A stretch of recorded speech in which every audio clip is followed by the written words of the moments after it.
বিয়ের সময় স্ত্রীকে গহনা দিয়েছেন, যদি সেটা মহারণা থেকে দিয়ে থাকেন, মহারণা থেকেই তো দেয় বেশিরভাগ, তাই না?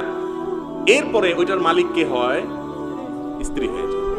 আপনি বিদেশ যাওয়ার সময় স্ত্রীকে জিজ্ঞাসাও করেন না, বলেন যে এই তোমার হাতটা দাও, ইয়েটা দাও, ভিসা এসে গেছে, টাকা দিতে হবে, বেঁচে নিয়ে চলে আসবে। আমাদের দেশে মেয়েরাও বড় নিরীহ, দিয়ে দেয়। যদি সৌদি আর মেয়েরা হইতো তাহলে দেখতেন কানমলা কত প্রকার এবং কি কি।